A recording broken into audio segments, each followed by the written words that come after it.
Oh, the Trump administration calling off informal talks with North Korea that were set for next month, canceling visas for 6 North Korean officials who were set to meet with former U.S. officials here in New York.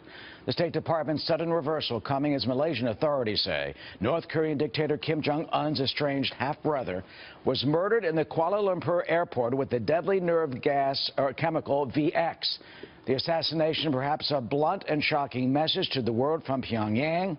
So how should we now react? Ambassador John Bolton joins us, former U.S. ambassador to the United Nations, senior fellow at the American Enterprise Institute, a Fox News contributor and chairman of the Gatestone Institute here in New York. Ambassador, what does it mean if North Korea brazenly killed Kim Jong-nam in cold blood, in public, with this type of horrifying operation? Well, it shows exactly what kind of regime it is. It is a terrorist regime. It's a state sponsor of terrorism. The Bush administration made a terrible mistake in ever removing North Korea from the list of state sponsors of terrorism. Obama made 8 years of continuous mistakes not putting it back on the list. I think that's a minimum reaction from the United States now. You know, it's been estimated, this has been out in public, that North Korea may have thousands of tons of VX and other chemical and biological weapons as well.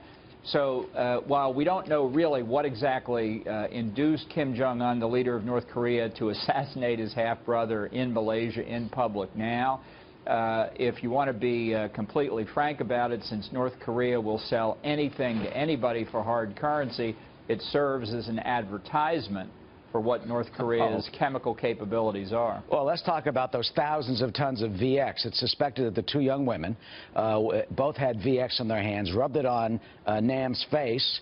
It could have been VX2, we're told, which are 2 separate compounds that they allegedly used that are inert separately, but you put them together, it becomes the deadly VX. Is it possible, Ambassador, that the North Koreans have already sent VX here? I say that because there's a UN office, the United Nations ambassador for North Korea. It's over here on 2nd Avenue.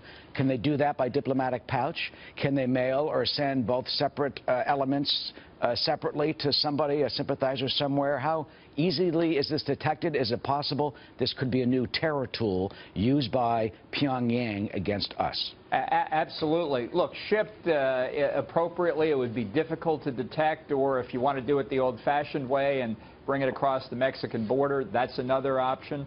That's what I say. The North Koreans are desperate for hard currency, and whether it's selling nuclear technology or ballistic missile technology to other rogue states like Iran, or selling nuclear components or biological or chemical weapons to terrorist groups like ISIS, like Al-Qaeda, that have dollars or euros, I have no doubt they're fully capable of doing it. So whether it's the North Koreans themselves, as apparently in this case in Malaysia, assassinating Kim Jong-un's half-brother, or whether they sell it to other terrorist groups or somebody buys it from them to distribute to terrorist groups, that possibility has been there. And although we often focus on nuclear weapons as the worst of the weapons of mass destruction, I think this assassination demonstrates that the palpable danger of these illicit chemical and biological capabilities is real and present across the world. Do you think we can deter them? How can this be deterred?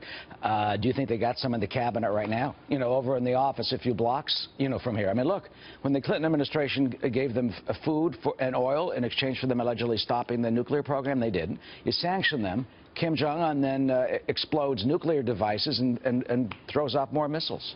Look, I don't put anything past the North Koreans. I'll just tell you what Secretary of State Colin Powell used to say when he had retired as chairman of the Joint Chiefs of Staff and was a civilian out giving speeches during the Clinton administration. He was sometimes asked, well, what happens if North Korea uses chemical or biological weapons against South Korea? And Secretary Powell would say, well, we would respond with nuclear weapons and we would turn North Korea into a charcoal briquette. I think that's the kind of talk you need to deter this regime. But when it's targeted against individuals rather than, say, against South Korea, when it's sold or distributed in ways that make it very hard to trace, there's a lot of interest in VX or sarin, which is another nerve agent out there, but might be very difficult to track back to North Korea. So terrorist groups, we know from what we found in the caves of Afghanistan that Al-Qaeda had longed to get these capabilities almost from its inception. hard to believe that ISIS doesn't have the same idea in mind. So if you think the terrorist attacks we've seen, which have surely been tragic all over Europe and the United States, 9/11 being the worst, imagine what would happen in a terrorist attack with a weapon of mass destruction. Especially, as you note, there are thousands of tons, as you say, of VX in the North Korean arsenal. Ambassador John Bolton, always good to see you. Thank you, by the way, for your service to our country and in your past dealings with North Korea. Thank you. Thank you, Eric. Of course.